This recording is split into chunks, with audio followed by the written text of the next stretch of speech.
screaming Orson Welles. Not ideal. Well, that's God, the thing. talk about first impressions. That's the thing with me is that I've put this show on my resume. Oh my god! I edit it, and I'm like, well, I edit this podcast every week. This is something that could be conceivably on your resume. Yeah. So I told like guest speakers about it who came to my journalism class, and they're like, what's the show called? I'm like, The Hack Fraud Show, and they're like, what? And I'm like, let me make sure you heard me correctly. Well, blame me for embarrassing title. I have been a little concerned that, like, all the people who are looking at me for potential internships have looked at this podcast and been like, no. Well, there are some things I just don't... Because, like, the problem is, like, you would get, like, some, like, really in-depth discussions about film and politics and all of the things we talk about on the show, but you'd also just get us talking about the foreskin of Dr. Manhattan. And that's something I just don't want on my resume. Yeah. That's why it's not going on my resume. It's not on mine either.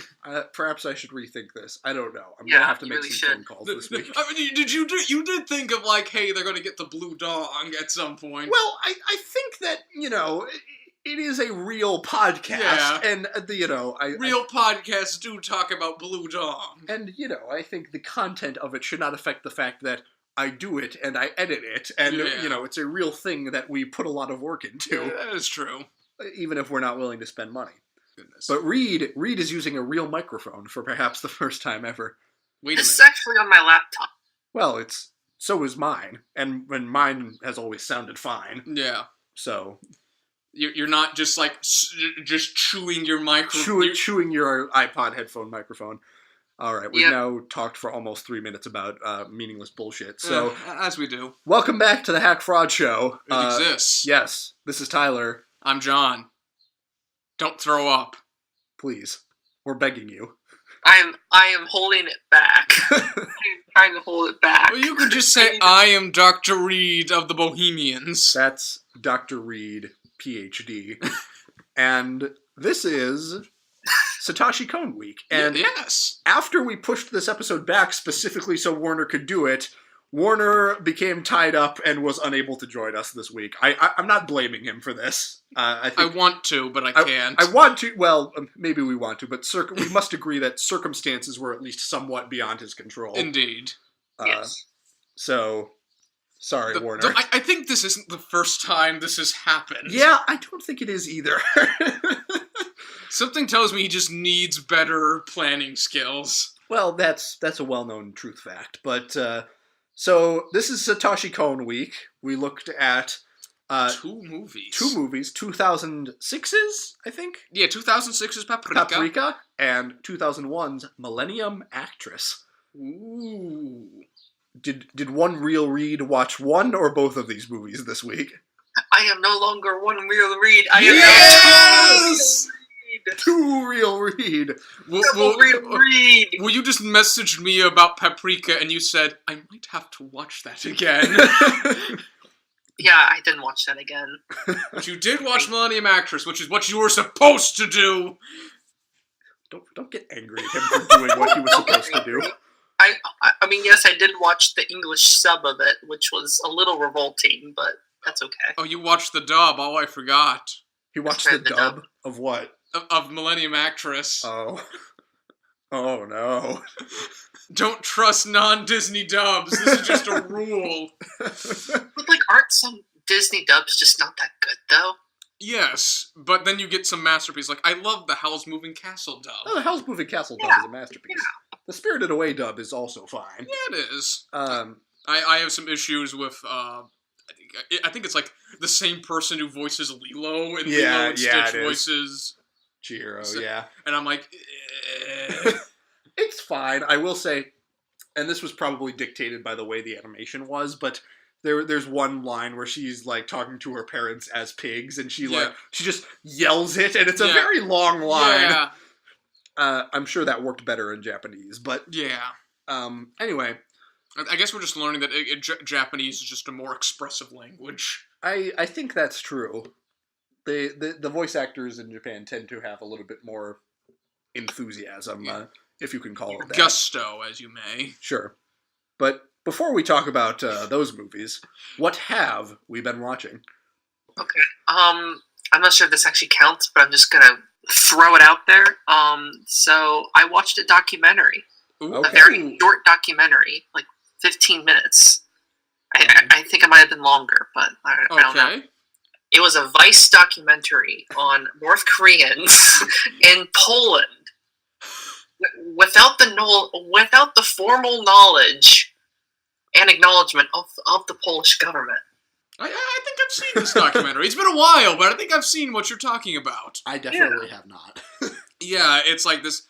It's this, like, the North Korean government exports its workers to other countries. Like, there are, like, North Korean logging camps in the middle of Siberia. Yep.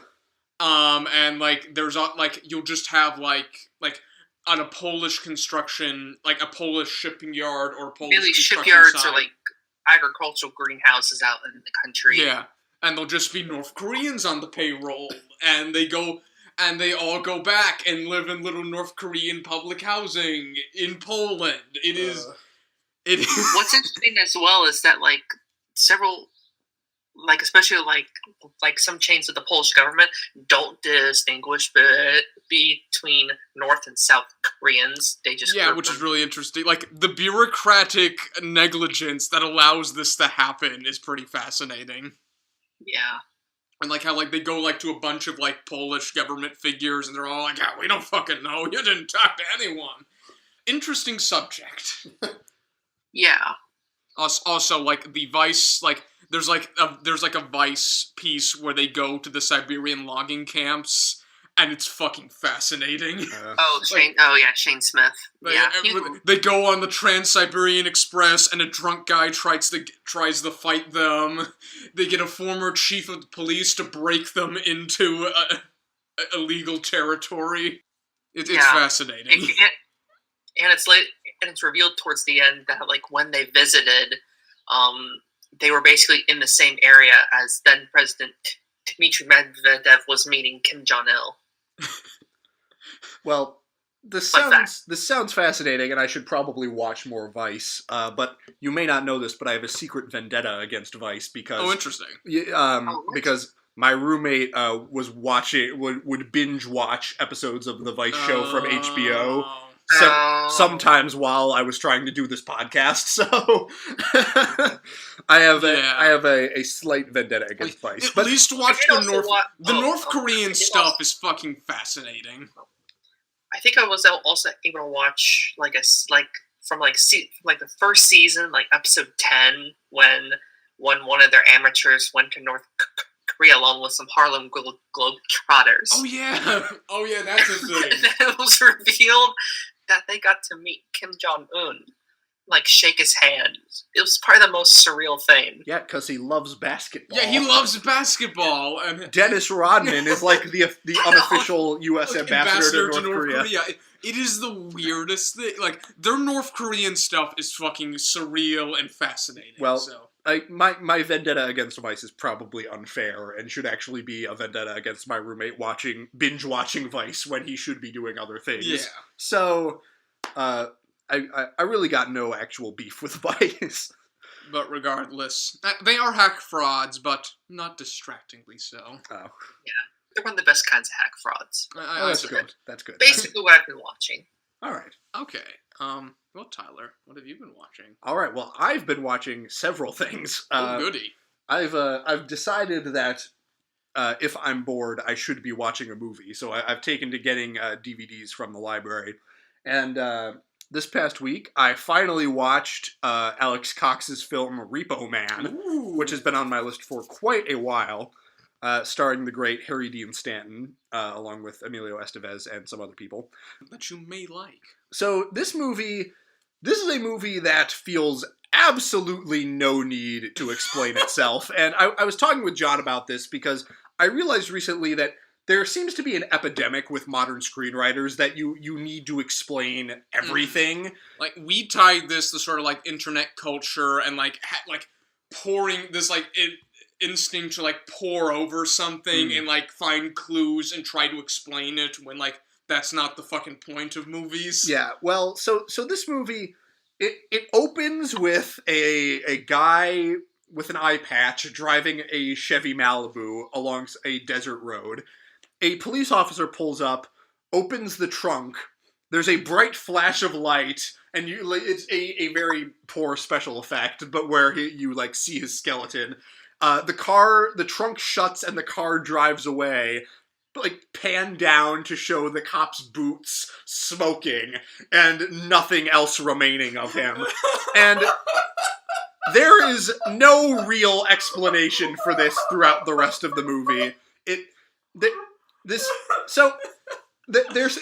something to do with like Roswell. There's some element of that. Oh, goody. But they never really explain it. And the other thing is that like I went into this movie thinking it was going to be like some kind of like dystopian future kind of thing.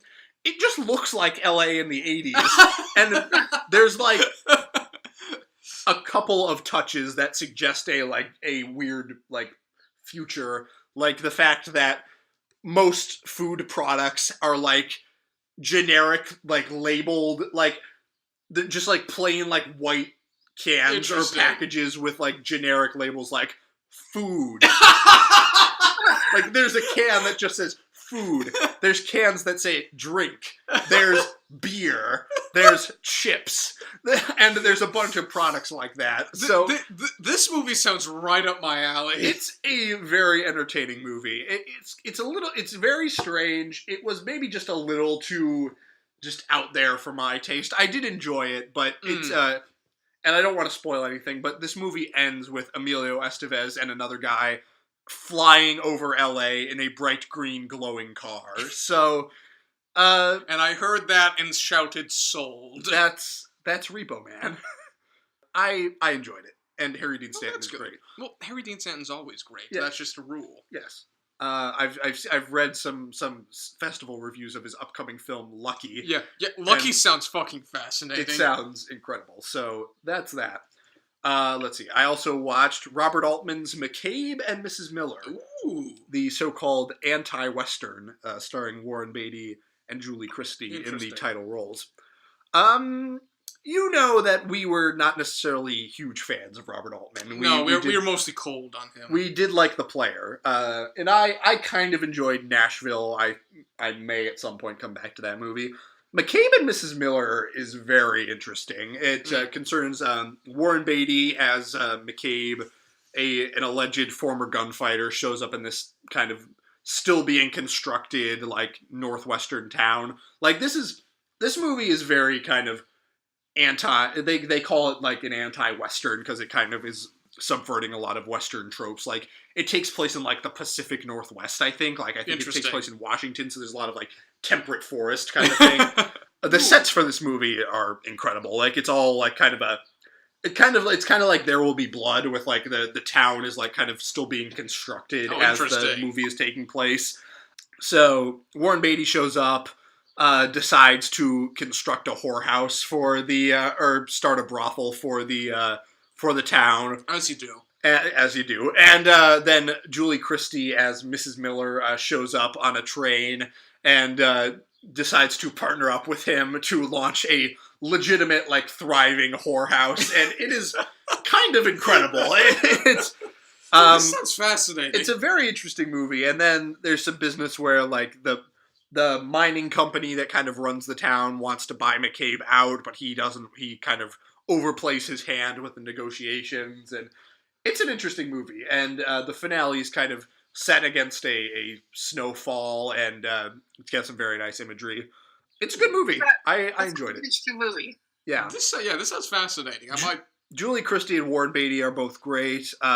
Shelley Duvall shows up, giving a very interesting early Shelley Duvall kind of performance. When did this movie come out? 1971. Okay, so it's before Shelley Duvall was ruined. Yes, and okay, and well, Stanley Kubrick destroyed that. Well, that is actually kind of what happens. She was so traumatized by Stanley Kubrick and the experience of filming The Shining that she disappeared forever. Yeah. Anyway, and also the soundtrack of this movie is like all like Leonard Cohen songs. So Apparently, Robert Altman was so inspired by his first album that he was like, hey, come and do the music for this movie. Yeah, this sounds fascinating. It's an interesting movie. I enjoyed it. I didn't say I love it, but it's a pretty good movie. So that's McCabe and Mrs. Miller. Okay. Let's see, what else? I watched, at the insistence of my father, I watched 1991's Point Break. So Tyler, directed by Catherine Bigelow. how does it hold up compared to The Fast and the Furious? Okay, well, I will say this. When my dad described to me the plot of this movie, I thought for a minute, this sounds a lot like The Fast and the Furious, completely forgetting that what I already knew, which is that the first Fast and the Furious is a complete ripoff of Point Break. And I will say, after watching Point Break, I am amazed that The Fast and the Furious got away with it. It is such a blatant beat-for-beat ripoff. I cannot believe they got away with it. It's kind of incredible. But I've made no secret that I think the first Fast and the Furious movie is terrible. Point Break is pretty good. Interesting. Catherine Bigelow, I mean, it's not a masterpiece by any means, but Catherine Bigelow is pretty good at directing action sequences. There is some interest. The performances are just very charming. Keanu Reeves is very good. Gary Busey is in this movie. He's actually kind of great. Patrick Swayze is very charming. Of course. Yeah. I love Gary Busey, even after he got coked off his mind and went nuts. Anyway, so this movie, it's got some structural issues. I felt like there were like 6 or 7 acts in this movie. Like I felt like it was going to end like 3 times before it actually ended. But it's pretty good. The action sequences are pretty inventive. I love so the whole idea of this movie is that Keanu Reeves is in the FBI trying to track down a gang of bank robbers who call themselves the ex-presidents. And the great first big action sequence of this movie is you see a bunch of bank robbers in rubber president masks robbing a bank. You've got, I think, Ronald Reagan, LBJ, Jimmy Carter, and Nixon. Oh, interesting. And it's kind of incredible. So Keanu Reeves, Gary Busey has this theory that the robbers are surfers. So Keanu Reeves has to figure out how to surf to get in undercover with the surfer culture. It's kind of goofy. It does kind of work though. And interesting. You have one of the all-time great character names because you may or may not know Keanu Reeves' character is named Johnny Utah. And Point Break. This sounds so fucking stupid. And it's interesting to see back in the day when action movies were not afraid to be hard R. Oh, interesting. This movie is definitely R-rated. There's a sequence where they do a bust of what turns out to be a red herring group of surfers, and that action sequence is genuinely kind of unnerving. There's blood. There's naked women tackling Keanu Reeves. There's a scene where Keanu Reeves almost gets his face smashed in a lawnmower. You are fully prepped for a very gruesome moment there. So, Point Break. It's kind of interesting. It's a movie. It's a movie. It sounds stupid as sin, but also fun. Yeah. That's kind of accurate. And then I have also been watching the first season of HBO's The Wire. Good. Very good. Cool. I highly recommend it. It's got a very interesting kind of... It's a pretty straightforward, like, kind of procedural, sort of, in concept, but it's also, like, a very, like, deep kind of portrayal of the culture of Baltimore. So it takes place in Baltimore, so you've got the police force, and it explores things from both the side of the police and the drug culture, and also, like, where a lot of procedurals kind of have a different case every week. This is, like, a season-long exploration of one case. Oh, interesting. And it's very interesting. They delve very deep. It's a very real... Like, David Simon, the creator of the show, was a journalist for a very long time. He, like, wrote a whole book about... he, like, hung out with cops in Baltimore for a year and wrote a book about it. A former Baltimore homicide detective is on the writing staff. Oh, interesting. So it's a very realistic show. And it's very novelistic. A lot of people have kind of compared it to, like, a visual novel. Important things happen off-screen. Like, I knew this going in, and when I got to my first off-screen death, I was still kind of caught off guard. Interesting. So, The Wire. I'm only like 6 or 7 episodes in, but I highly recommend it. It's definitely worth checking out. This sounds really interesting. It's been very highly hyped by critics. Yeah. A lot of critics have called it the best TV show ever. But I recommend it. And then... All right, I've been talking for a while. So John and I have a movie to discuss. Oh no! Let me get like my television viewings. All right. I watched the first episode of American Gods, based on the novel by Neil Gaiman. What a fucking weird episode of television. It starts off with this kind of period piece tone poem with, like, Vikings coming to America, and, like, they get stuck there for a while because, like, the winds won't let them leave. Mm-hmm. So, like, there's, like, this, like, narration of, like, their god was one of war. So they decided to fight to win his favor. And there's, like, human sacrifice and, like hand-to-hand combat, and it's, like, this fascinating depiction of, like, mythology and, like, and the very idea of mythology and what it does. But then we cut straight to modern day. There's a guy in prison.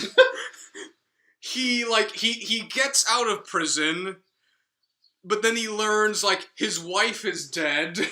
So he then has to go straight to her funeral. But then we learn his wife cheated on him with another, like, with his best friend, I think it was. And, like, his wife wants to fuck him over his now dead wife's grave. There's also another scene where he gets into a punch fight with a leprechaun. There's, like, some god who wants to have him work for him. Doing what? I'm still not sure. There's also a scene where, like, he meets another god who is in, like, some, like, weird, like, video game vape room. And there's a scene where a god has sex with a mortal and then eats him by having sex. And all across the way, it is the most gorgeous thing you've ever seen on television. I have heard plenty of praise heaped upon this show. This sounds like the most batshit insane thing I've ever seen. And I kind of love it. Oh my god. I have no idea what's going on, but, like, I kind of love, like, Neil Gaiman's, like, let's take all the mythologies and blend them together and, like, have, like, the conflict of the show seems to be a conflict of, like, different types of mythology. And, like, it's very anachronistic insofar as, like, we have, like, different time periods almost, like, always, like, competing with each other. Like, the vape room is a thing where you, like, have, like, a god in like, a tracksuit, fancy hair, and a vape machine. Just, like, talking to our ex-con main character. Oh my god. And, like, yeah, like, it's weird, but, like, I'm actually I'm fascinated by it, so... Like, if any of this, like, sounds fascinating to you, then, like, give it a watch. Well, this show apparently was developed by Brian Fuller, who is the mastermind behind Hannibal, which I still need to watch because I've heard nothing but praise for it. So I may yet check it out. If anything, it might just be more batshit than how I'm describing it, to be honest. But I kind of liked it. Also, I saw the second episode of Season 2 with Fargo. Yes. Still good. Still good. Still a masterpiece. Okay. Still a masterpiece. Okay, good. The episodes all of that show, except for the premiere, all kind of blur together for me because I watched them all very quickly on a car ride. So interesting. I've forgotten exactly where the episodes are exactly demarcated, but individual things from the season stand out to me. Yeah, like this is clearly the one where it's like he's hacking up the body in the butcher shop in the back, and the cop comes in just wanting some lean bacon. Yes, I remember that. And like it has like this. I think this especially leans into like the Coen brother thing of like small town big crime, where it's like you have like these horrible things, but juxtaposed opposed of like nice small town Minnesota. Is this the episode where you have that shot of Jesse Plemons like standing in just his underwear in front of the fire? Yes, okay, yes, okay. and like we then see like the belt buckle in the fire, and like this show's fascinating. All right, good to hear you're still enjoying it. Oh yeah. But shall we talk about Colossal? So, another episode in Don't Trust Rotten Tomatoes. I had wanted to, because I have not exactly kept up with the smaller movies that have been coming out this year, and most of my favorite movies last year were smaller movies that didn't necessarily get wide releases. Mm-hmm. So I was like, we should see something, and John was like, okay, what do you want to see? Yeah. And I was like, well, this movie Colossal has been getting pretty good reviews. Okay, and like I looked up the plot. I'm like, okay, I like Anne Hathaway. It seems like really weird and cosmic. This should be good. It's got a good, interesting premise. Yeah. Like the premise of it is like Anne Hathaway like has a weird like link, like she can control a monster that is terrorizing South Korea. Yeah, and there's things about like she discovers it on accident by just like being like a drunk loser. Right. And, you know, I like Anne Hathaway. It sounded interesting. It had like a 79% on Rotten Tomatoes. Yeah. So we went to see it, and good lord, this movie is not good. Kind of sucks. This movie is pretty bad. And it is shocking to me, like, how completely I should know by now. Are people just like, oh wow, that's kind of a neat premise, like... I don't know, and I think what we've learned from this is to exercise caution when going off of Rotten Tomatoes scores. I've never been in more positions when watching a movie. I noticed this. Well, John just kept shifting. At one point, he was like completely sunk down in his chair. There are multiple times where I was sunk down in my chair. I was already relishing the post-movie conversation we were going to have, and it's like me watching Tony Erdmann. Yeah. Well, you were just fucking whimpering during Tony Erd. This is more like a. What this fucking movie? The best parts of it are when it's willing to be a weird like riff on kaiju movies. Yeah, there's kind of like a weird subplot of like kaiju fights as like spectator sporting events, and that's kind of fascinating, but the movie does nothing with that. Yeah. It's all about Anne Hathaway has to learn how to be in control of her life. And like, oh man, there's so it totally wastes that and just spends way too much time on like sea-level indie land. Yeah, bad indie land. Human drama bullshit. Mm-hmm. Jason Sudeikis, you know, terrible. I thought he could like do no wrong because he was like the saving grace of the horrible movie Masterminds. Like he comes in that movie and totally steals the show. So it was shocking to me just what an abysmal performance he gives in this movie. Part of that is that his character makes absolutely no sense. Yeah, it's just the character that just turns on a dime. It's like, what kind of person like realizes they are killing people in South Korea and decides to do that to blackmail a person? Yeah, blackmail, like this one particular person. Like that is so, like how nobody calls the cops. And, you know, it says something about this movie that the funniest parts of it are the Chirons on fake CNN. Yeah. Like, I think there's one that's like, robot suspended by invisible force. Or South Koreans cheer possible disappearance of robot. And that's in the sense that you get some like that's like some of the like kaiju as spectator sport, and like that's just a fascinating idea, but like it's something that's just like in the background that they do nothing with. It's all about like bad human drama, boringly shot and badly acted. Yeah. So that's Colossal. Fuck this movie. This movie is also symptomatic of the screenwriters need to explain things. Yeah, like, there's literally like a scene that has us explain like why she's connected to the monster in Seoul with like lightning and action figures, and it's the dumbest thing ever. It's idiotic. This movie reminds me of like, have you ever heard of like the remake of The Haunting? No. There was like this awful early 2000s remake of like the horror classic The Haunting that like ends with like one of like the main characters standing in front of the ghost and saying it's all about family. It's always been about family. That's what this movie feels like to me. That like we have like these kaiju fights and like it's sitting here screaming at us saying it's about Anne Hathaway and her self-actualization. I will say this movie was preceded by a fantastic short Oh film. yes. It was like Which five. you didn't expect. It was like 5 short stories about technology or something, and it's filmed in like a vertical video style, and it's delightful. Yeah, there's like somebody takes a selfie at a genocide art. Yeah, at a genocide art exhibit. There's a great thing where like a mom and his older sister, like this kid, like the minute his mom and older sister leave the house, he goes to Pornhub, and it turns out his phone is connected to the Bluetooth speakers in his mom's car. So they just hear porn being blared.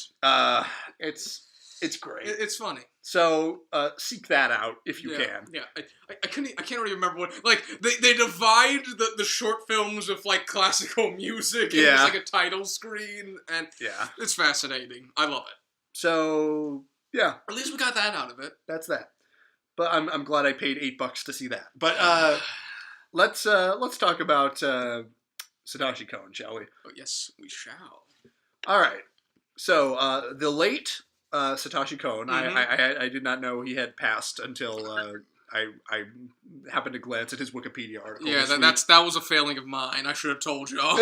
But he has left behind, 4 feature films? He's made 4 feature films: Perfect Blue, Millennium Actress, Tokyo Godfathers, and Paprika. Okay. And he's made like one, I think it's like a single series like anime called Paranoia Agent, which I haven't seen all of, but I hear it's fascinating. So we watched Millennium Actress and Paprika, 2 of his feature films. Mm-hmm. I watched the Every Frame a Painting video essay on this guy. He's very renowned for his style of editing. Mm-hmm. Which is like that video was how I was introduced to Kon. Mm-hmm. Yeah, it's very interesting. He is all about kind of fancy or interesting edits, like match cuts, or he's fascinated with match cuts. It's always like I think there's a fascinating thing which like he never does live action directing because his editing is too quick. Yeah, the animation kind of reminds me of Mask of the Phantasm. Just a little bit. Well, there was interesting. Well, there is kind of like that, like realistic proportions and like realistic designs, but like really exaggerated and like really like it's kind of got like that. It's like that Disney sort of fluidity to it, which is like it's a really interesting, like really fascinating animation style. Yeah, the animation in both these movies is absolutely gorgeous. Oh yeah. Where do we want to start? Reed, why don't you choose? Which one do you want to talk about? Let's talk about the more interesting one. Which one is that? What is that? Paprika. Okay, that's what okay. All right. Oh boy. I really liked this movie. I fucking love this. I think I fucking love both these movies, but like this was fucking fascinating. Okay, so Paprika, 2006. So we open with a strange kind of extended dream sequence where a police detective is trying to track down a mysterious figure in his dreams with the help of a beautiful woman named Paprika. Yes. And the titular Paprika. It shifts between various kind of old movies or something. Yeah, old tropes. And so there's like this fascinating comparison of like dreams as film and how like at one point like the dream ends with like celluloid running out and like anytime they like because like this movie has a thing where it's called the DC Mini and like you can look into people's dreams and anytime they do it looks like Adobe Premiere. Right. So the central MacGuffin of the movie is this device called the DC Mini. Yeah. And so immediately after this opening sequence we have an a very bizarre and kind of incredible opening credits sequence. Yeah, whereas I'd argue like that opening credits is like Satoshi Kon's like thesis of film, where it's like you just see someone riding along and just like using like billboards and advertisements and like computers as a way to go between like different areas. Yeah. It was probably one of the parts of the movie I actually didn't like, because the music in the title sequence was ear rape. Well, that J-pop theme song, Yeah. I've come around to kind of liking it, but in the moment I was like, oh boy. Oh boy, yeah. But anyway, this movie very quickly pivots after that to kind of focusing on the scientists who have developed the DC Mini, Yes. and they are being tormented by some bizarre, like, kind of, like, surrealist dream. I mean, like, there's no way to, like, describe this, like, visual other than, like, just showing it. Yeah. Like, because I wish... It's like a giant parade of, like, China dolls and kitchen appliances and like, there's the Statue of Liberty and a giant, like, Asian gate, and... it's insane. It is, like, every, like, crazy... Like, there are frogs with trumpets... And clarinets. And clarinets. And clarinets, like, I cannot describe to you this parade until you see it. Yeah. Though the movie tries, like, I love how, like, that's preceded with, like, one of, like, the main, like, scientists going on, like, this crazy rant. Yeah, they all, like, narrate the dream. Yeah. And it makes absolutely no sense until you see what they're talking about. Mm-hmm. Which was really nice, like the first time, because the first time we heard this stuff, the shorter old man doctor rants, and then you go like, what the fuck are you talking about? The very next scene is what he talks about, like, except Proceeded with him literally jumping out the window, going into slow motion, we fade to black, and then cut to the dream.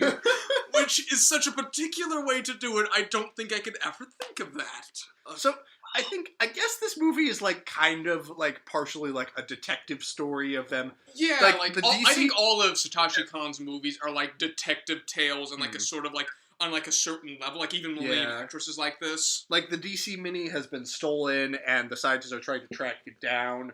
They think it's, like, this guy's old partner. Yeah, like, one of the people who was working on the DC Mini. Yeah, and so...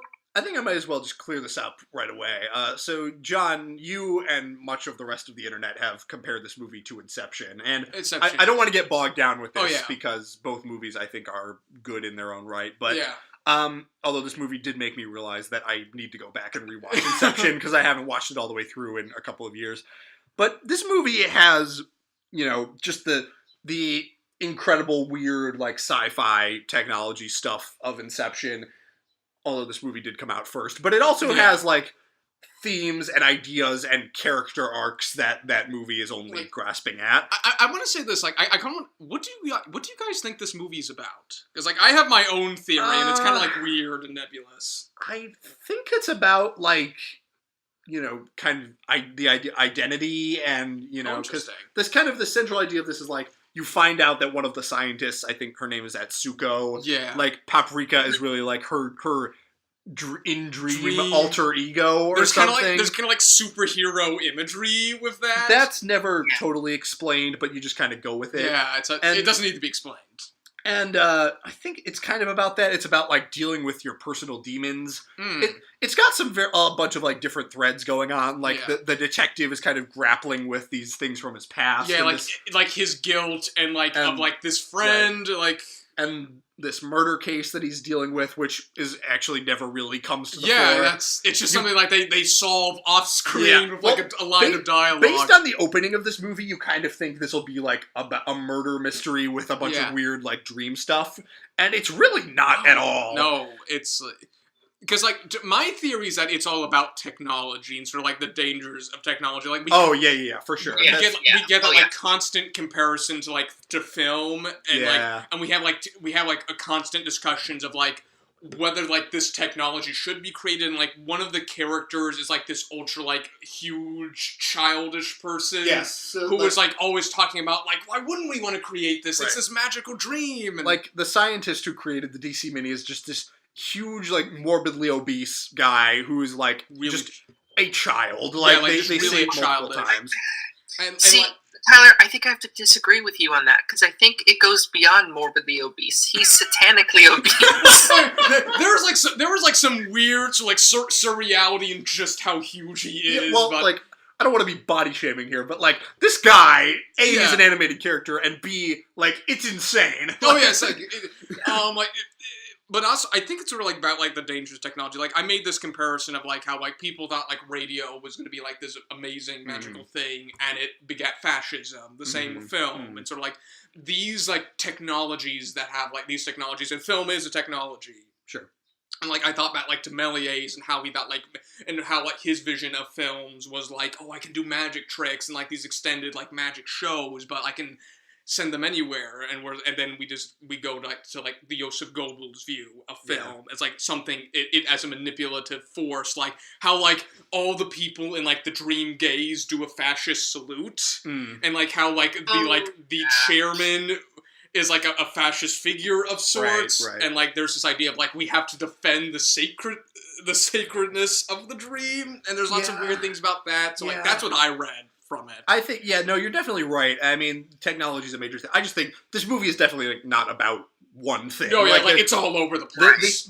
Like it's got all that weird sci-fi stuff and like the ideas of technology, but it's also very human. Oh yes, it's very like Satoshi Kon is like there's like an experimental filmmaker like inside Satoshi Kon, but he has like these really like melodramatic grounding elements to him. Like his films are always about like people and like people learning about their past and like coming to grips with that past and the people around them. But like technology, I mean, like there's also that like what do they call it? The whatever that room is that the detective goes to for virtual visits with Paprika. Oh, I can't. Oh yeah, what is that? It's like a little virtual bar. Oh yeah, the radio bar. The radio bar. Yeah.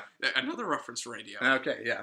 So that's all interesting. This movie is just such a feast. Like, yeah, it's like incredible. there is like every scene has like some idea going on at some level. And it ends with a like giant demonic man and a giant naked woman like battling it out in a city, and it's kind of incredible. Yeah, and I'm like, God, Satoshi Kon, you have sold me on the naked woman sucking up the giant ebony man. But yeah, this movie's fascinating. Reed, what did you think? So normally I don't reserve this for movie makers because I usually reserve this sort of accusatory, sort of craziness debacle for musicians. Interesting. But I think Satoshi Kon was on acid when he thought of this. Yeah, there's like, well, sometimes you just do like when we talk about the parade. Like, I don't know how you get that other than like some piety fueled like vision. But it's a great piety fueled vision, and I love like the insane shit this movie pulls out. Like, I love like they go to a theme park and like an old abandoned theme park, but and then like it falls away like a piece of paper. Yeah, there's like. And, like, there's, like, a bunch of, like, this is one of, like, the huge things about Satoshi Kon, like, is about, like, his films are all about, like, this blending of reality and the absurd. Right. And the surreal. Yeah. Well, I mean, it's almost impossible to like describe this movie. It has to be seen to be believed. I mean, and we're making it sound like this like insane art house piece, but it's also just like really funny and like really funny, entertaining. It's really human. It's very relatable. The detective's kind of like backstory like is incredible. Yeah, I think. Yeah.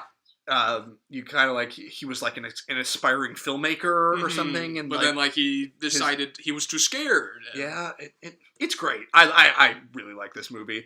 I will say one thing. So I don't want to spoil, but Atsuko ends up with the like childlike scientist at the end, and it's not that I don't really buy that. I was kind of like, it's just so weird. I was kind of like, no, this man is a child. Like, what are you doing? But I think I have developed a theory. Oh, though. Interesting. I have my own theory. I thought about it. I was like, I kind of was thinking about it, and I was like, this guy is like the only person in the movie who seems to value her more for like her real life person than for her persona as Paprika. Yeah, you're right. And then that I think is probably why. And the more I thought about that, I was like, okay, that kind of makes sense. I kind of saw it on the intellectual level of like her falling in love for this man who is a child who likes I love this device I made, and like this dream I have, and like this magical view of technology, and like it's kind of saying like, you know, for all the shit that's happened, like technology is like this essential thing that must be developed, and like we need dreamers, and we need people who are willing like to devote themselves to these things, the world is better for having film and radio and these other technologies than we would be for not having it. And so it's the Wind Rises thing of like, do you want a world with pyramids or without pyramids? Yeah, I can buy into that. With pyramids, of course. Of course, yeah, exactly. With pyramids.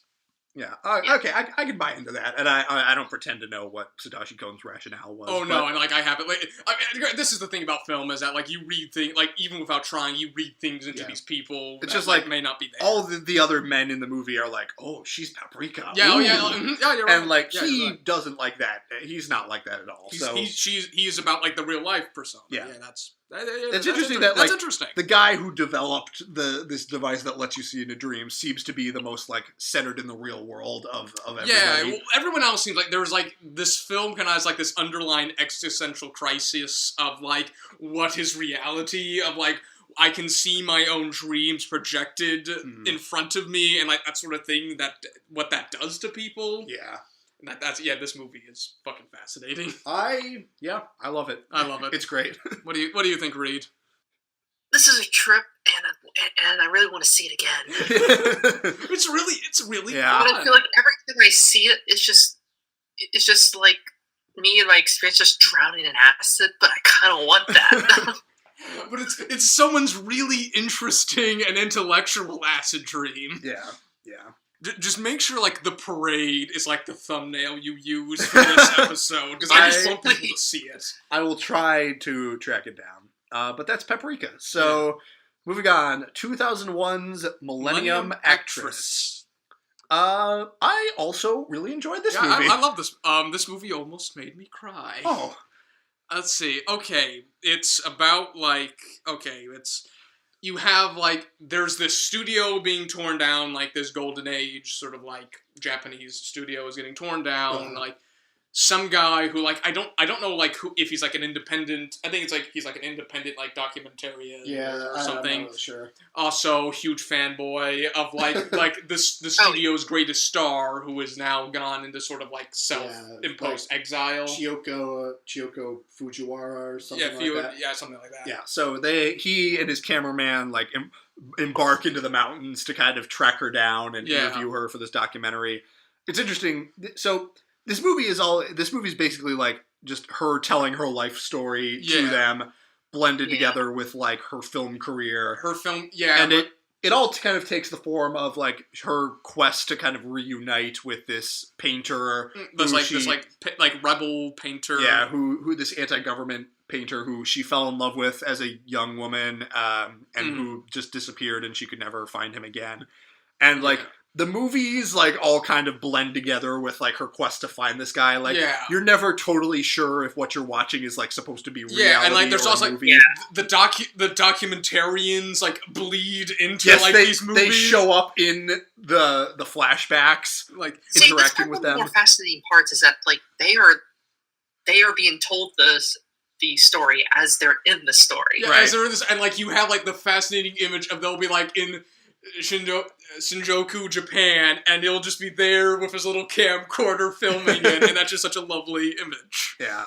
This movie is constantly kind of pulling the rug out from under you. Yeah. Like, the very first scene is like a spaceship taking off, and then you just pull back to reveal that it's a movie, and the guy's watching it on a little video thing. And you know, the first like kind of big like story thread in her life story, like she runs after a train, and then like you cut back, like you see the documentarians like watching it, and the one guy's crying, and he's like, I cried at this movie like 53 times. And the cameraman's like, wait, when did this become a movie? And like there's like this kind of like weird sort of like a tourist, like this like weird sort of intellectual idea of like art inspires life inspires art, and like the whole way through. The constant like kind of blurring of fantasy and reality like got a little bit frustrating, but like once you're like kind of done with it, like it kind of switches things up, and like you're kind of. I think it's really interesting. Yeah, and it is very interesting, and I like it. It did get just a little bit frustrating, but then like right around that time, like I say, they kind of changed things up, and it just became a lot more about like her life. Yeah.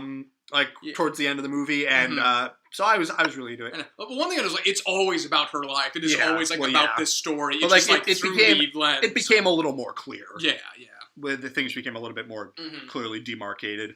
It's a really fascinating movie, and the editing of it is great. This is just an orgy of match cuts. This movie. The cameraman is a great comedic relief character.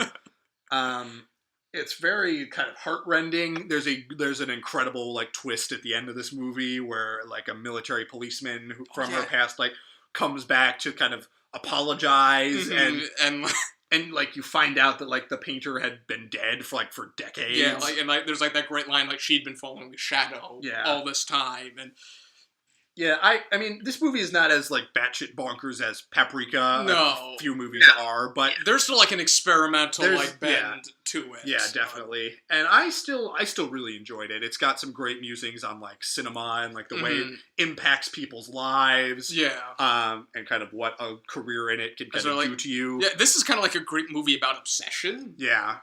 And like how like this and there's also like I think one of like the most like heartrending things in it is that like I claim to have loved this person but I cannot remember their face. Like this crisis of like I am unable to see this person, therefore they might as well not exist. Right. Anything to add, Dr. Reed? This was a really pretty movie. Yeah, for sure. Oh, certainly. I actually didn't like this as much as Paprika. I mean, like Paprika has just like so many things going on like every single level. This is just a bit for Satoshi Kon. This is subdued. Yes. Was it just because it was like not as just insane, or? Yeah, I think it was just not as insane. I did like how he used the cameraman and the interviewer as sort of like be in the story as well. I thought that was really nice. Yeah, and how that was a really good way of like storytelling. And also how you eventually learned that the interviewer is very integral to the interviewee's life. Yeah, like we learned that like the documentarian was an employee at the studio and often worked on the sets with her, and like there's like some times where like his journalistic integrity has been thoroughly compromised. Oh, of course, and that's kind of the joke. Oh, for sure. Yeah. Oh goodness. Yeah, I mean, I think maybe Paprika is like the more supreme achievement of Satoshi Kon's career, but I think this movie is undeniably fascinating, and I would watch either of these movies again. I think there's a lot to dig at. Yeah. Tokyo. I haven't seen Perfect Blues, but Tokyo Godfathers is just as batshit and like and just as human and about like learning. It's like a mystery, but the mystery is like what is it about ourselves? It's sort of like I guess like Satoshi Kon makes existential mystery films. Yeah. And I love that. Yes, and man, what a loss that he is no longer going to be. Oh my god, making films. That's very depressing. Now that I think about it is. Like you just learn, like, God damn it, there'll never be another one of these. Well, I might even look into his TV show because if it's halfway as fascinating as these movies, I've seen the pilot of it, and it is weird and just out there, and I love it. All right, well, that could bear looking into. Yeah. Any thoughts to wrap things up? I think it's pretty, just like how the actress is pretty, and that's about it. Oh. I mean, it is a gorgeous film. Like this is, I think Millennium. Okay, I think both of these are like just these animation achievements. Yeah. I mean, they're beautifully animated. They're the whatever. I think the studio is like what Madhouse. Madhouse, they are fantastic. I second only to Studio Ghibli in the Japanese animation business. Yeah, like I've always heard like people say like Satoshi Kon is like it's the best Japanese animator not named Miyazaki. Yeah. I might have to agree with that. Yeah. Yes. But regardless, what do we want to do next week? So Ooh. Okay, never mind. What? Oh. No, never mind. Okay. Well, we still haven't done our Kurosawa Shakespeare episode. Oh no, we haven't. So I think now might be a good time for that. Okay, yeah. So we do Ran. The glorious 162-minute film Ran. Yeah. And Throne of Blood, I think. Yeah. So, are you okay with that, Reed? Okay. If you could try and I would say watch Throne of Blood and then slot in Ran if you have the time. Or doesn't have the time. well, we'll see what happens. We'll see, but like I have the time, so Yeah. I'm watching Ran. Yes. I hope I can find the time. Also, as well. we're gonna have to. should be. We're gonna have to do Christopher Nolan real quick. Like I can't. What, I really? can't wait much longer. You for can't this. wait much longer. But watching Paprika just made me just. I can't just stop thinking about Christopher Nolan and comparing Okay. things to Christopher Nolan at this point. Yeah, he's been on my mind a lot lately. I know we said we were going to wait until Dunkirk. That may no longer be an option. But fuck Dunkirk. I'm sure we'll talk about it when it comes out. Yeah. But all right, we may need to get the ball rolling on that. Oh goodness. But next week, Kurosawa's Shakespeare movies. So, Ran, based on King Lear, and Yep. Throne of Blood, based on Macbeth. So, hopefully that will be interesting. Yeah, I'm excited. I'm excited. relishing the opportunity to see more Kurosawa movies. Yeah. I recently realized that I've only seen the 2 we watched for the podcast last time. So have I. And that's a tragedy. So, more Kurosawa coming your way. Thank you for tuning in once more. The reason like all my stuff is like disconnected surrealist sound is just because of like how I record sound separately. On a whim, John and I saw the Anne where's Reed going? I don't know. I will wait for him. I want him to hear this. Oh. What? Oh. Reed walked off screen and came back with a banana. Which, hey, fruits of labor. Come on. Oh, okay. It's burn victim Reed. Oh no. Yeah. No, it's not. No, I'm still in one place. It's fine.